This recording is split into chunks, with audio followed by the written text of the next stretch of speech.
Hello, and welcome to this edition of the Vermont Report on Palestine-Israel. I'm Mark Hage. It is day 631 of Israel's genocide against the Palestinian people of Gaza. And according to the Gaza Health Ministry, 56,531 Palestinians have been killed, 133,642 wounded or injured. A reported 14,000 Palestinians are still missing. Among the dead, at least 17,000 children. We have a special program for you today. In late May, Dr. Gabor Mate and Chris Hedges spoke at an event organized by the Middle East Children's Alliance. Dr. Mate is one of the world's foremost experts on trauma. He's also the child of Holocaust survivors from Hungary. And at one time in his life, when he was younger, he was a staunch defender of Israel and a passionate believer in Zionism, but no more. Chris Hedges is a distinguished foreign news journalist, writer, and public commentator. The event was titled Palestine, the Moral Issue of Our Times. Here now is Dr. Gabor Mate and Chris Hedges, introduced by Aaron Mate, Dr. Mate's son, and in his own right, a distinguished journalist.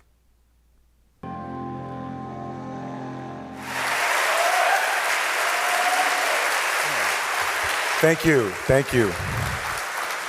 Thanks so much to everybody who's here, who's watching at home. I want to briefly echo the appreciation to everybody who made this night possible. Nick Lapara of the Let's Give a Damn podcast, Hiba Abu Bakr, and Patrick O'Neill of Mecca. Thank you so much for all of your selfless efforts to make this night possible. Thank you also to all the volunteers. Thank you also to Mona Miari, who we saw performing earlier. Thank you, Mona. We called this event tonight, Palestine, the Moral Issue of Our Time, for obvious reasons. We're living through one of the worst crimes in human history, a genocide, and this is a particularly moral issue for those of us in the West because this genocide is being carried out with our government's support. And I'm very grateful that tonight we can hear from two people who have been speaking out for Palestine for a very, very long time and who have inspired many others to follow in their footsteps, including me. Chris Hedges is a veteran journalist who spent years reporting overseas for the New York Times, including as the Middle East bureau chief based in Cairo. And I first heard about Chris Hedges in 2001 when he wrote a really path-breaking article for Harper's Magazine called A Gaza Diary. And Chris, this was at the height of the Second Intifada, this is 2001. And Chris went to Gaza and just reported on what he witnessed and laid bare the cruelty and the sadism of the Israeli occupying regime, including its fatal shootings of Palestinian children in Gaza. And I remember thinking, when I saw Chris's byline, what is a New York Times journalist doing writing this? Because in the New York Times, as we know now, you aren't allowed to write about this. You aren't allowed to portray Palestinians as the human beings that they are. You aren't allowed to show the reality of the Israeli occupier. But Chris was clearly someone who was not putting his career first. He was putting the truth first. He was putting morality first. And for that, he paid the price. After he wrote that piece in Harper's, which actually he used his vacation time to do while he was on vacation from the New York Times, the Times banned him from writing about the Middle East ever again. And his fate was sealed a few years later when he came out against the Iraq War, which is another no-no at the New York Times. And soon Chris was basically forced to leave. So he's an example to so many of us, especially journalists, about how there are costs to speaking the truth, there are costs to integrity, but there are also great rewards. And Chris, because of his uncompromising journalism, has been able to reach people around the world with his voice of conscience. And that's expressed in his brand new book, which has just come out, called The Genocide Foretold, Reporting on Survival and Resistance in Occupied Palestine. So I'm very grateful that Chris is here with us tonight.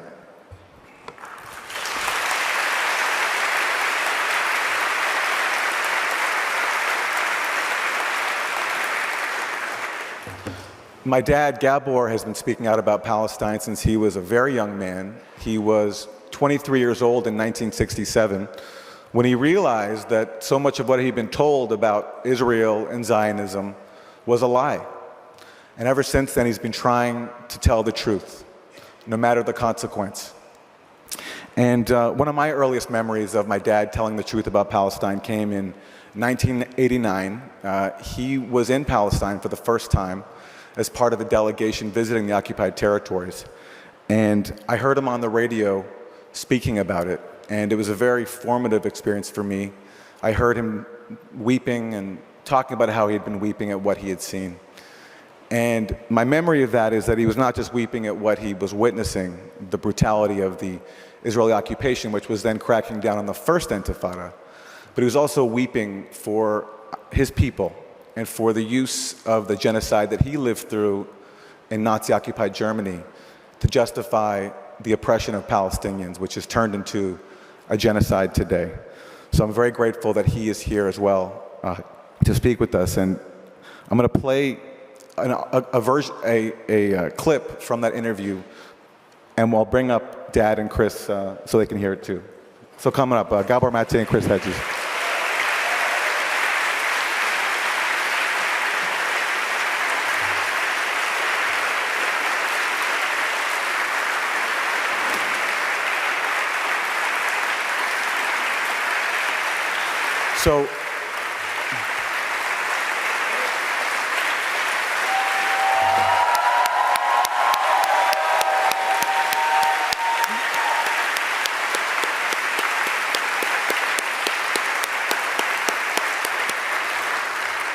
So because 1989 is a long time ago, we had to use AI to enhance the clip. So it's Gabor's voice plus AI. And this is just a clip of him. This is in Palestine. Oh, and by the way, I missed the most important part. This night is especially significant for us as a family because Dad, Gabor, was there in Palestine on a delegation organized by the Middle East Children's Alliance, by Mecca. So it's wonderful that we can be here tonight to support them. So, here's a bit of that interview. Dr. Mate, how did you find yourself in this situation? What are you doing there? It's a long way from Vancouver. I'm part of a delegation of health professionals sent by a Berkeley-based foundation called Middle East Children's Alliance. For the last week or so, we've been traveling through the occupied territories, refugee camps, villages, cities, trying to see the health conditions of Palestinians and especially Palestinian children. And I had been to a Makassid hospital here in Jerusalem just 2 days prior to the incident. Last night when I heard about it, I felt I needed to go and witness it for myself and to speak to the people and to speak to the medical staff. What, in your conversations with these people, what has been the impact on you as a doctor?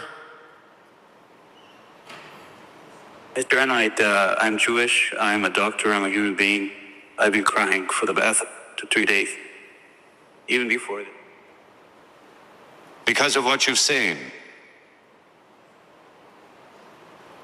There aren't any words for it, and I don't think there's anything I can say to people when I come back that can convey the feeling for what I've seen.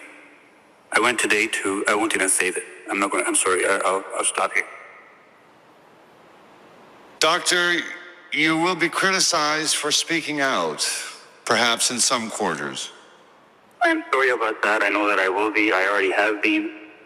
People feel that by criticizing Israel, you contribute to anti-Semitism or you're somehow being a traitor to your people. I don't believe that. I believe that anti-Semitism is far more served by people keeping silent, especially Jews keeping silent, or as such a thing that the whole world can perceive to be an injustice and an affront to humanity. And I think furthermore that the people who criticize, I feel sad for them, I really do. I'm not angry at them anymore, I used to be. I think they don't know, and they may not want to know, but I'm hopeful for their sake and for the salvation of their own humanity and the humanity of this country here that they open their eyes. Dr. Mate, it's good to talk to you tonight. Thank you. Good luck. Dr. Gabor Mate is with the Middle East Children's Alliance. He spoke from Jerusalem. So here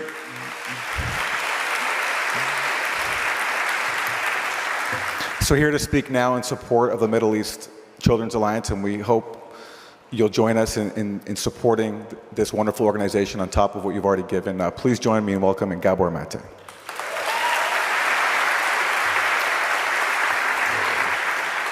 Well, good evening. I hope you can hear me. I said in the clip that I'm not angry anymore. The hell I'm not angry. I'm totally enraged.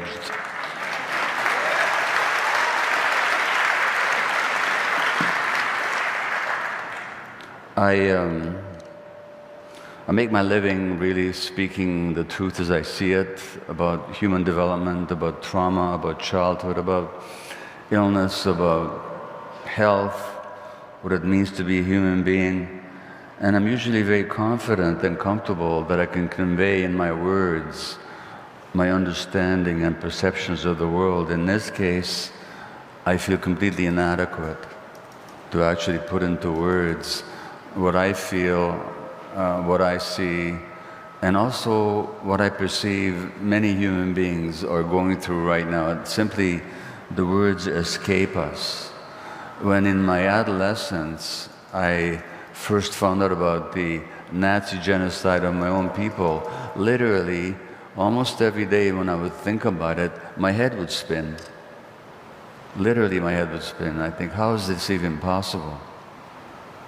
And I feel like I'm back with that adolescent, almost naive incomprehension about how this, what we're witnessing, can possibly be going on.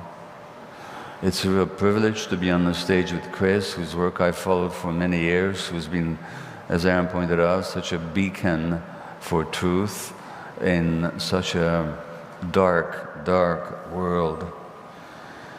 Every era seems to have its moral touch point, and the theme tonight is Gaza as the moral issue of our time.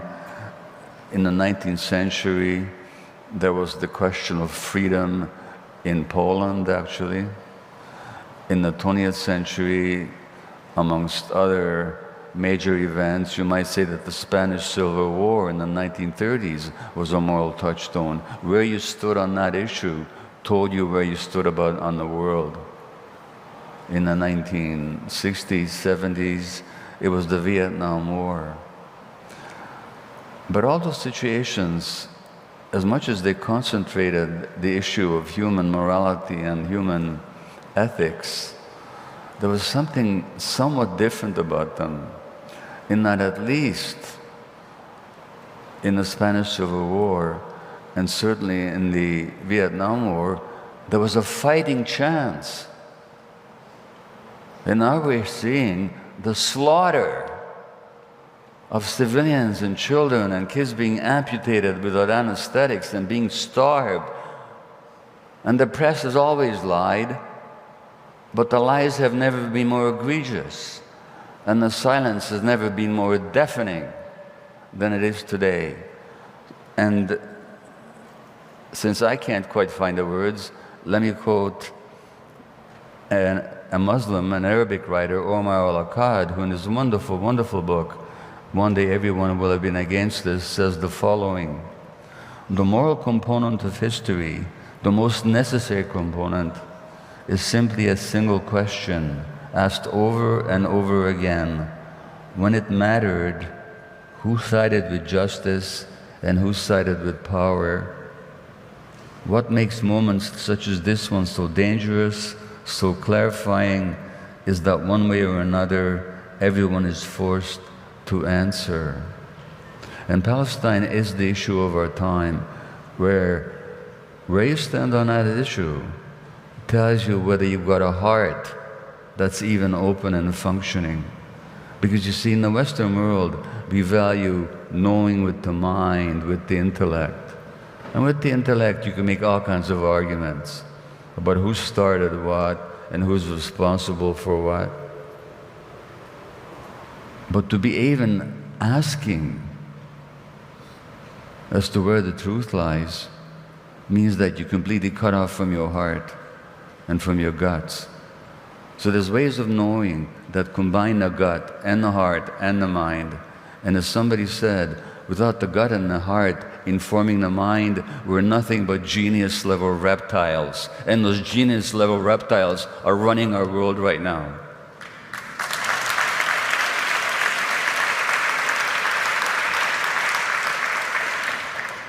A wonderful Palestinian writer, Mohammed al-Kurd, who Chris has interviewed on his program, puts it this way: a universality that recognizes the Palestinian condition is the human condition.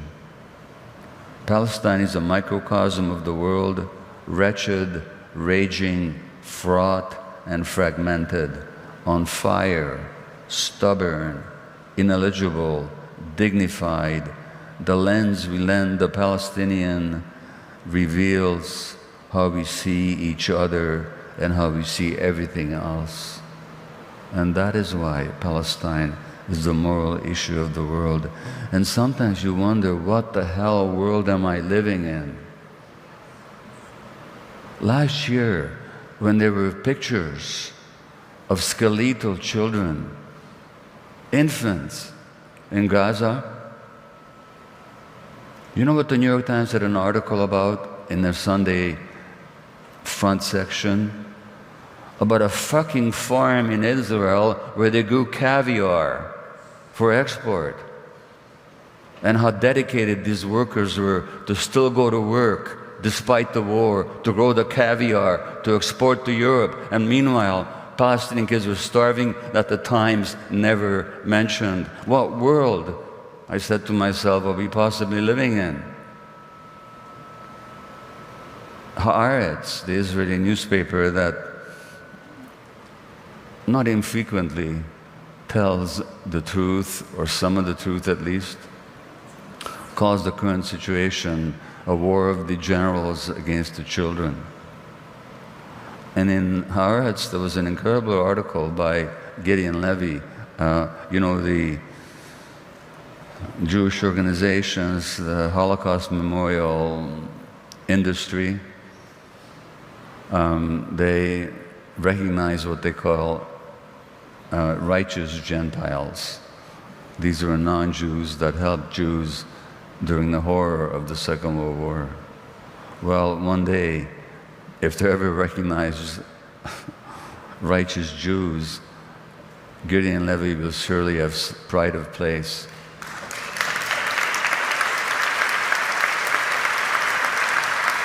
And in a recent article, I can't even know how to tell you this.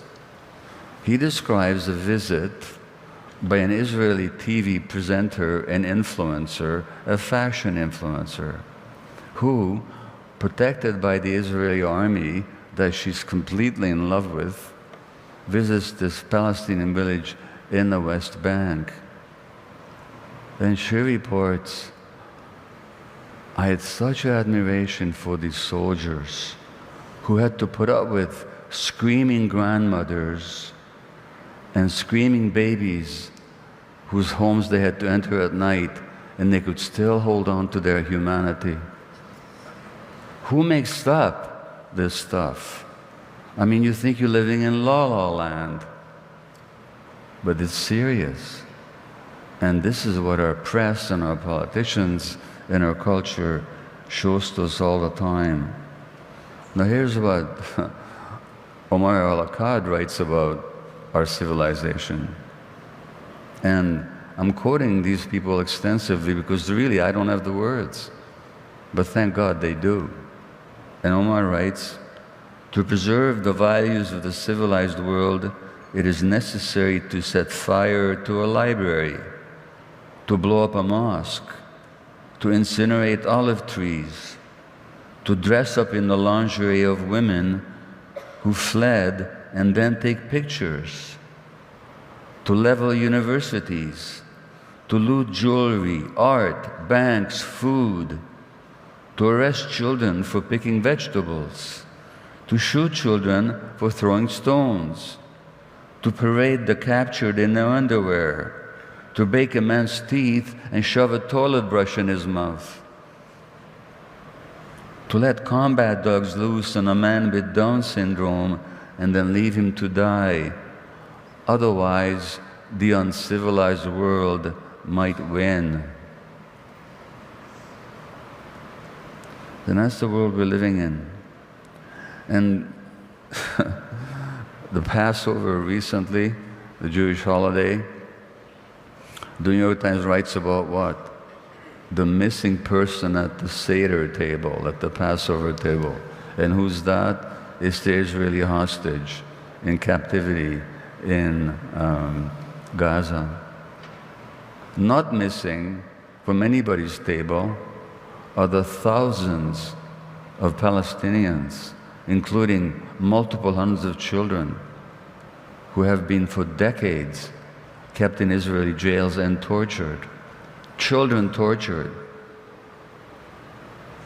They recently released a man who was 13 when he was arrested, with no weapons.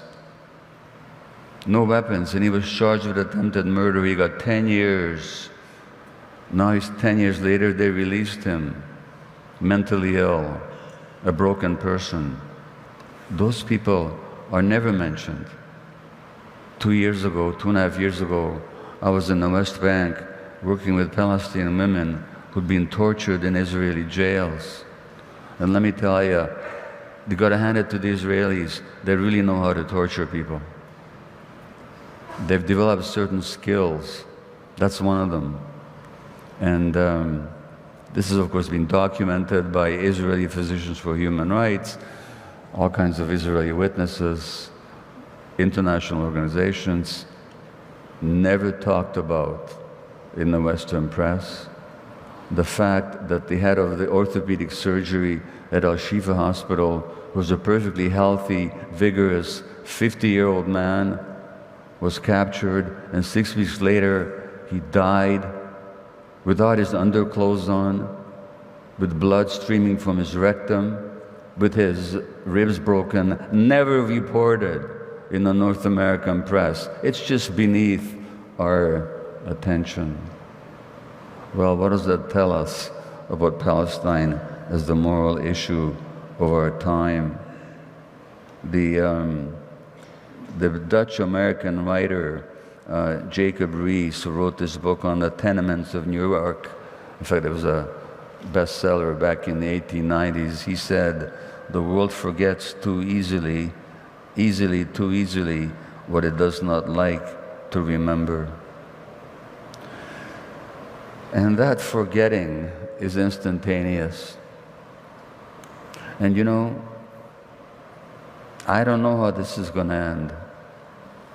All I know is that all the speaking that Chris has done, all the wonderful people that he's interviewed, all the interviews that I've been invited to speak on, the millions of people that have seen us and other people speak online, has not saved a single finger of a single Palestinian child. It does mean that we have to hold on to a sense of morality and possibility that goes beyond the present moment. I like to think, well, let me tell you one more thing. I recently wrote the foreword to a book by a Palestinian psychiatrist. Her name is Dr. Salma Jabbar. She was head of mental health for Palestine, but she was too honest and too sharp in her criticism of the traitorous Palestinian Authority. So she no longer has that position. But in her book, you know what she writes? She writes, "How do I deal with the suicidal depression of an 82-year-old man who came to me for help when the house that he built with his own hands, now 20 years later, he's being forced to dismantle with his own hands?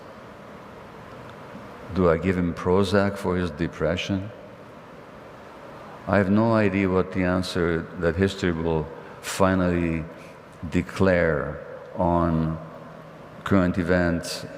What I do know is that Well, there was this Jewish sage 100 years before Jesus. His name was Hillel, and he said that the task is not yours to finish, the task of healing the world, but neither are you free not to take part in it. And I think that's a choice we can all make in the present moment. We don't know how it's going to end, and none of us, I hope it's otherwise, but none of us in our lifetimes may see justice the way we would like to see it, but by God, we can make a contribution, however big, however little that is, and we can make sure that Palestine is never, ever, ever forgotten. Thank you.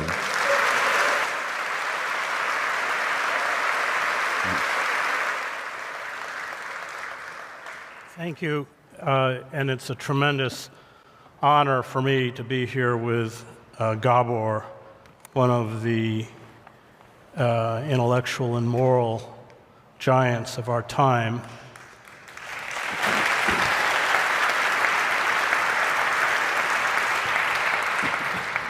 This time next week, I will be in Cairo with the great cartoonist Joe Sacco, who wrote Palestine and Footnotes in Gaza.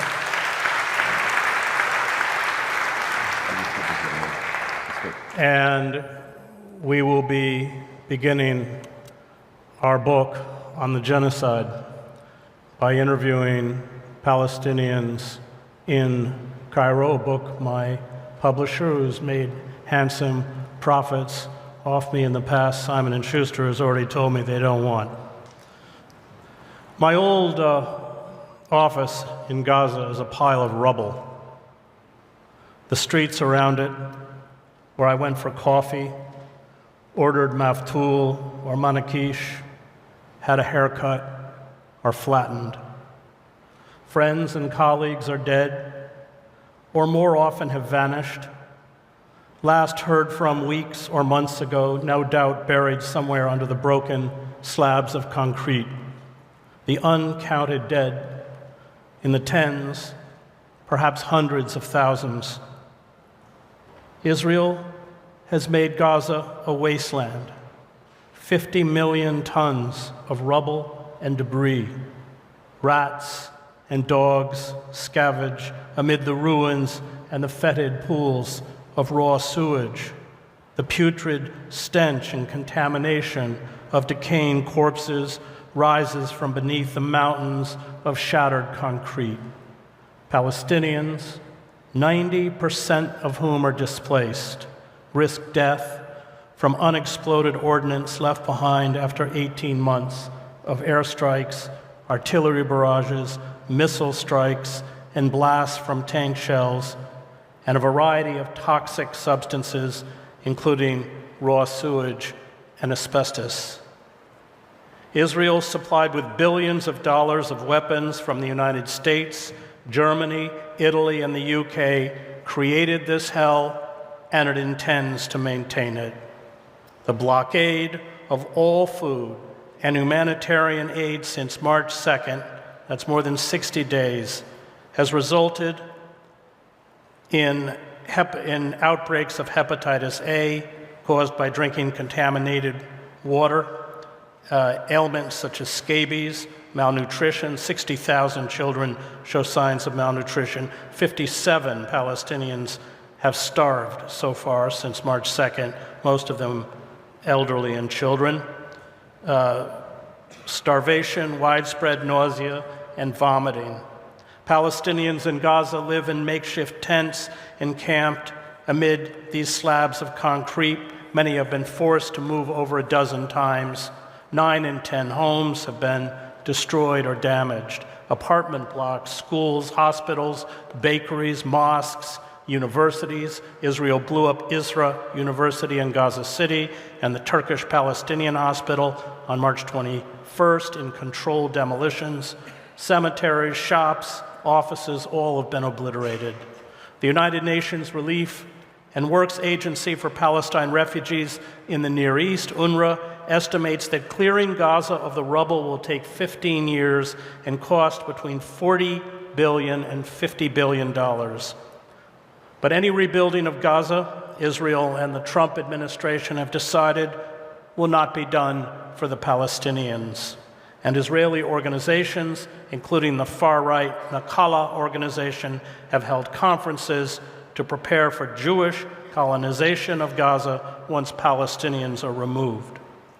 This is the last chapter of the genocide, accentuated by the decision by Israel's security cabinet to occupy all of Gaza and remain there indefinitely while emptying the northern part of the Gaza Strip completely of Palestinians. It is the final blood-soaked push to drive the Palestinians from Gaza. No food, no medicine, no shelter, no clean water, no electricity. Israel has turned Gaza into a Dante-esque cauldron of human misery, where Palestinians are being killed in their hundreds and soon again in their thousands and tens of thousands, or they will be forced out, never to return. This final chapter marks the end of Israeli lies, the lie of the two-state solution, the lie that Israel respects the laws of war that protect civilians, the lie that Israel bombs hospitals and schools only because they are used as staging areas by Hamas, the lie that Hamas uses civilians as human shields, while Israel routinely forces captive Palestinians to enter potentially booby-trapped tunnels and buildings ahead of Israeli troops. The lie that Hamas or Palestine-Islamic Jihad are responsible, the charge often being errant Palestinian rockets, for the destruction of hospitals, United Nations buildings, or mass Palestinian casualties. The lie that humanitarian aid to Gaza is blocked because Hamas is hijacking the trucks or smuggling weapons and war material. The lie that Israeli babies are beheaded or Palestinians carried out mass rape of Israeli women. The lie that 75% of the tens of thousands killed in Gaza were Hamas, quote-unquote, terrorists. The lie that Hamas, because it was allegedly rearming and recruiting new fighters, is responsible for the breakdown of the ceasefire on March 18th, a breakdown that has seen more than 2,300 Palestinians killed, 6,000 injured, adding to the official death toll of 52,000, with, of course, thousands, perhaps tens of thousands more under the rubble. Israel's naked genocidal project is exposed. The few remaining food kitchens will close within days, now that the UN's World Food Program and UNRWA's food stocks have run out. Mass starvation will follow, along with deaths by disease caused by contaminated water and food, and scores of killed and wounded each day under the relentless assault of bombs, missiles, shells, and bullets. Nothing, if Israel has its way, will function. Bakeries, water treatment, sewage plants, hospitals, distribution centers, clinics. Less than half of the 53 emergency vehicles operated by the Palestine Red Crescent Society are functional because of fuel shortages, and soon there will be none. Israel's message is unequivocal. Gaza will be uninhabitable. Leave or die. And the images from Gaza during the past 18 months were awful, but what is coming now will be worse. It will rival the most atrocious war crimes of the 20th century, including the mass starvation, wholesale slaughter, and leveling of the Warsaw Ghetto in 1943 by the Nazis. October 7th marked the dividing line between an Israeli policy that advocated the brutalization and subjugation of the Palestinians and a policy that calls for their extermination and removal from historic Palestine. What we are witnessing is the equivalent of the moment triggered by the annihilation of some 200 soldiers led by George Armstrong Custer in June 1876 at the Battle of the Little Bighorn. After that humiliating defeat, Native Americans were targeted for extermination, with the remnants forced into prisoner of war camps, later renamed reservations, where thousands died of disease, lived under the merciless gaze of their armed occupiers, and fell into a life of immiseration and despair. Expect the same for the Palestinians in Gaza, dumped, I fear, in one of the world's hellholes and forgotten. The expansion of Greater Israel, which includes the seizing of Syrian territory in the Golan Heights, southern Lebanon, Gaza, of course, and the occupied West Bank, where some 40,000 Palestinians have been driven from their homes and which I expect will soon be annexed by Israel, is being cemented into place. But the genocide in Gaza is only the start. The world is breaking down under the onslaught of the climate crisis, which is triggering mass migrations, failed states, catastrophic wildfires, hurricanes, storms, flooding, and droughts. As global stability unravels, industrial violence, which is decimating the Palestinians, will become ubiquitous. Israel's annihilation of Gaza marks the death of a global order, guided by internationally agreed upon laws and rules, ones often violated by the United States in its imperial wars in Vietnam, Iraq, and Afghanistan, but the one that was at least acknowledged as a utopian vision. The United States and its Western allies not only supply the weaponry to sustain the genocide, but obstruct the demand by most nations for adherence to humanitarian law. They have carried out attacks against the only nation, Yemen, which has tried to halt the genocide. The militarized drones, helicopter gunships, walls and barriers, checkpoints, coils of concertina wire, watchtowers, detention centers, deportations, brutality, and torture, denial of entry visas, apartheid existence that comes with being undocumented, loss of individual rights, and electronic surveillance are as familiar to the desperate migrants along the Mexican border or attempting to enter Europe as they are to the Palestinians. And the message the global North has given to the rest of the world is this: we have everything, and if you try and take it away from us, we will kill you. Thank you.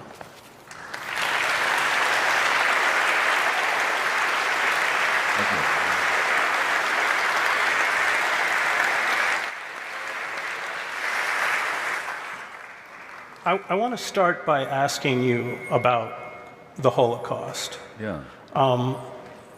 Almost every university had Holocaust studies. Yeah. Adorno, of course, Theodor Adorno said that the whole purpose of an education was to prevent another Auschwitz. And yet, with all of these studies, in the midst of this genocide, none of it seems to have penetrated within the society itself. And I'm wondering why, and then I want to ask you, how does one teach morality, and even if morality can be taught? Yeah.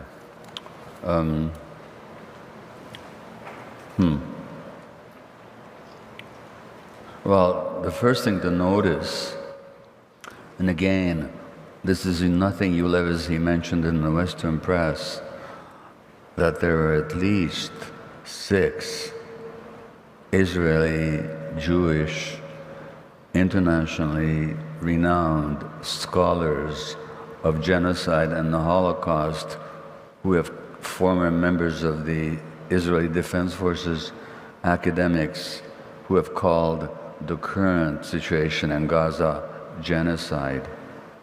These are Jewish scholars. You never hear them quoted. What you always hear quoted is, it's a blood libel to even make the comparison. That's the first thing. The second thing is, as Norman Finkelstein has pointed out so beautifully, much of the intention of the Holocaust academia has got nothing to do with trying to change the world's relationship to cruelty and unfairness. It's to establish a sense of Jewish exceptionalism so that we're the perpetual victims and that everything we do is justified, everything that's done to us is an outrage. A case example is Germany, where Germany is often lauded as the country which has taken responsibility for its actions. Unlike, say, Japan, which is still to acknowledge that it prostituted Korean women in the service of the Japanese forces in Korea and China. Well, that's true. Germany has pleaded mea culpa, but what have they learned? Nothing. It's in Germany that it's least dangerous for a Jew to speak about Palestine. Jews are arrested in Germany for calling for justice for the Palestinians. So teaching about the Holocaust teaches nobody anything. And the point is twofold. One is you cannot teach morality. Morality is a natural human attribute that arises when people's human needs as children are met. Number one. Number two, you can preach about morality in the service of the most nefarious causes. And that's what we're seeing right now. So that, and as I'm sure you've heard this statement before, the Hebrew word for the Holocaust is Shoah, and there's an old saying, there's no business like Shoah business. It's been exploited to the hilt, and I'm somebody whose grandparents died in Auschwitz, who nearly ended up there myself, and I'm sick of it. I'm sick of hearing about it. Not because didn't happen, but because what it has been pressed into the service of. Now, I'd like to ask you a question, which is, you mentioned the Warsaw Ghetto, and one of the leaders of the Warsaw Ghetto, Marek Edelman, who survived the war and became a cardiac surgeon or cardiologist and a real fighter for liberty, supported the Solidarity labor movement, always stood for Palestinian rights. Needless to say, when he died, nobody in Israel mentioned a word about it, or very little. But during the Warsaw Ghetto, after that desperate resistance was crushed, the Germans went to the ghetto, burning down all the homes, all the houses, and Jews would jump out of the windows to their death to escape the fires. And the Germans called them parachutists. Utter contempt for these human beings as they went to their death. Now, I've seen the same thing in Israel now. Not just the cruelty, not just the everything you described, but the contempt. Have you seen that anywhere else? You've covered Sarajevo and the Bosnian horrors. You've covered Salvador and the death squads. You've covered the Middle East. What do you make of this incredible contempt? Have you thought about it? You have to linguistically render people non-human before you kill them. Yeah. So this is why the current rhetoric around the Trump administration is so dangerous. It took 4 years of hate-filled speech before you got any Serbs to cross into Bosnia to begin the genocide. And I think when you read the early history of the Nazis' rise to power, from 1933 to 1938 at least, Claudia Kuntz writes about this, Hitler had to back off from going after the Jews, rhetorically. I mean, you had Kristallnacht, you had the brown shirts and the Nuremberg laws. That's why language is so key. And you're right, that every but once you linguistically render people into, quote, galants to be human animals, and once people believe it, then it becomes, and we read about that in the death camps, the way, when they interviewed Lipton's great book on Nazi doctors, they didn't look at them as human. And that was true in every war that I covered.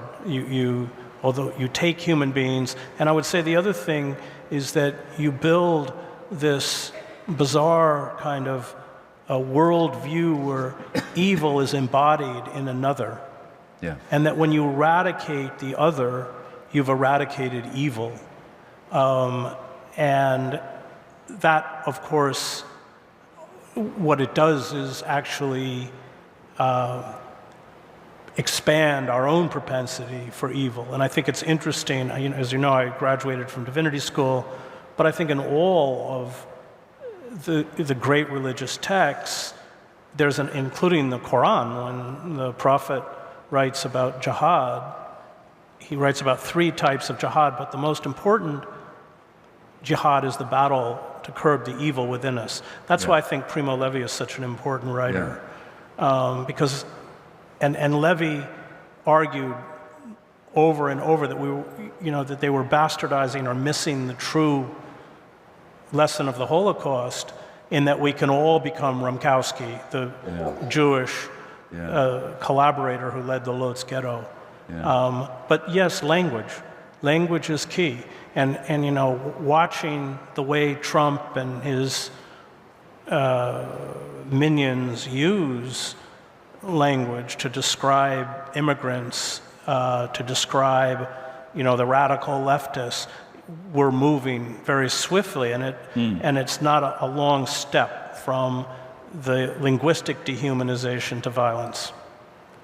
It's interesting you mentioned Trump, because a couple of days ago in Washington, D.C., I was there for an interview with Al Jazeera, and the person being interviewed right after me was Mary Trump, who's Donald Trump's niece.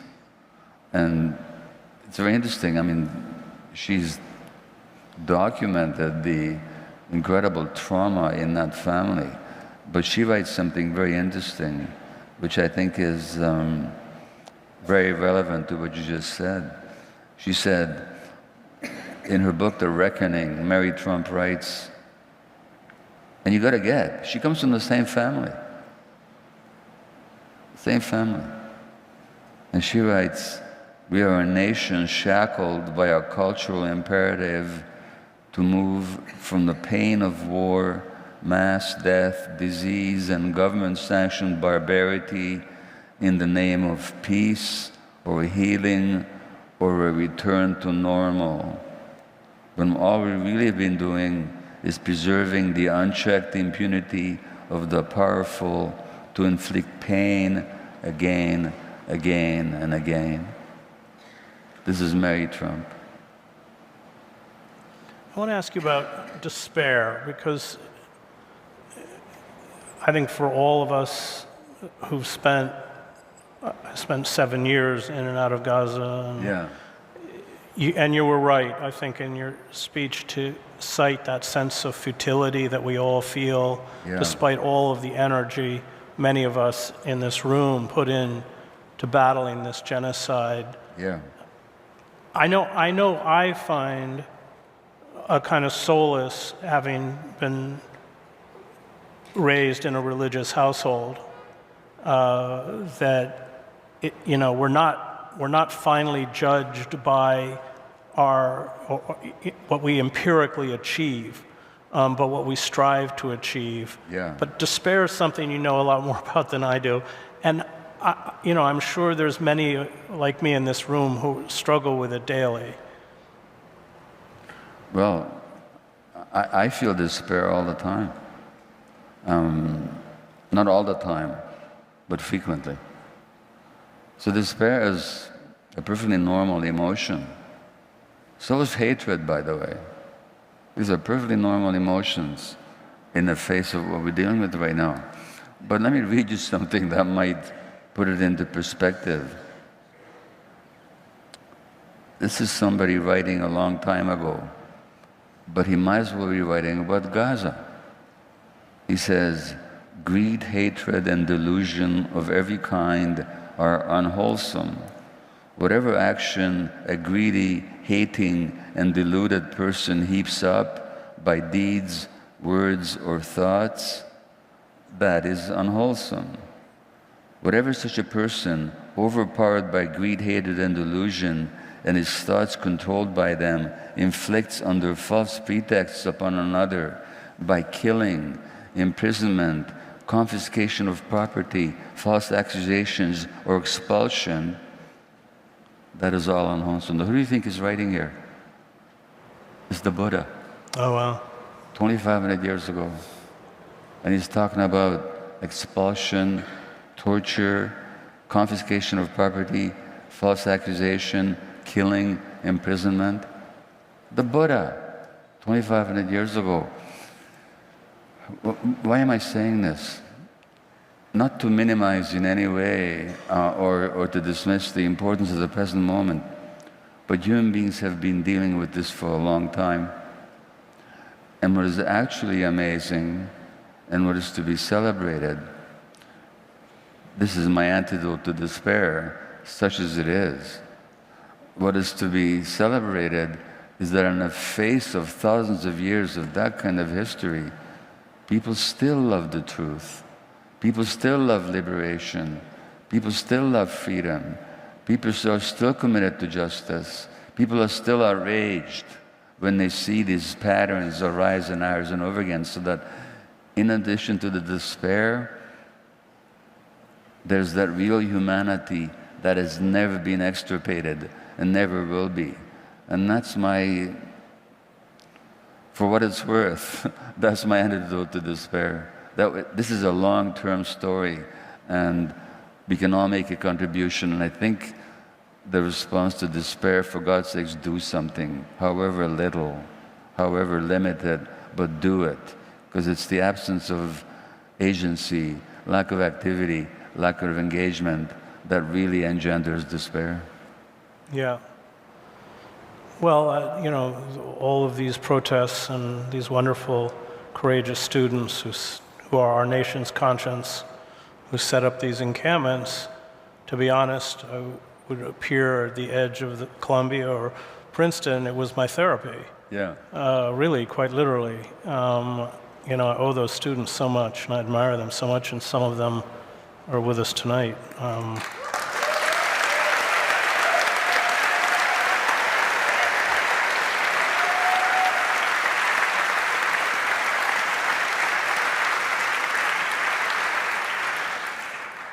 Well, should we turn it over to the audience for some questions?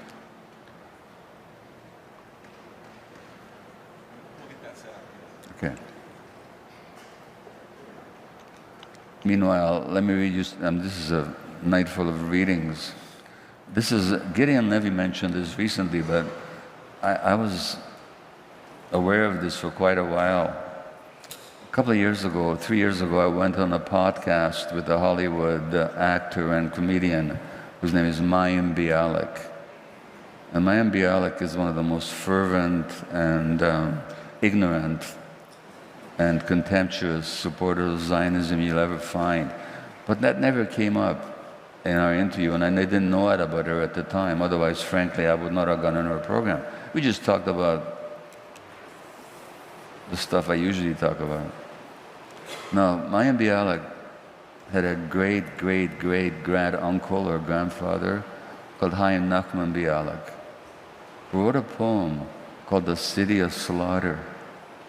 And The City of Slaughter was a poem that described these pogroms, these anti-Jewish massacres in the city of Kishinev in Russia, or I think in what's Ukraine now, in 1905.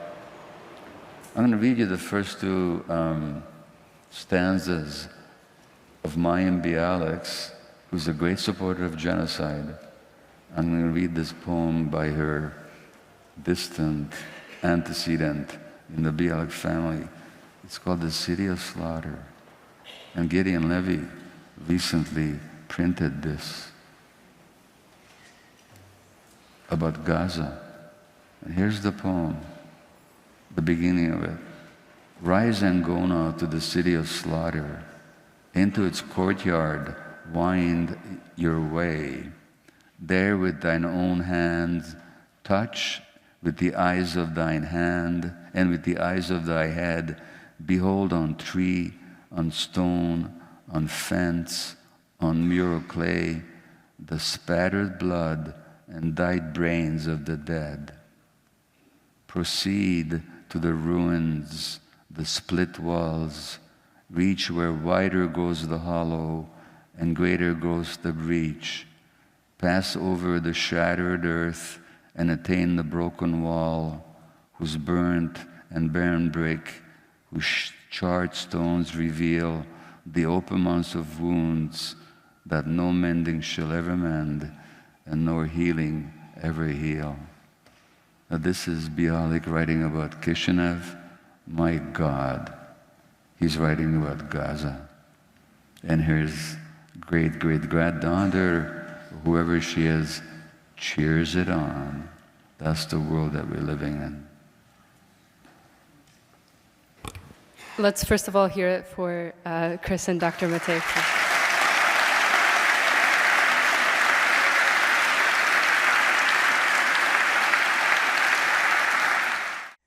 That's our program. As always, thank you for watching. I'm Mark Hage. This is the Vermont Report on Palestine-Israel, and we'll see you soon, I hope.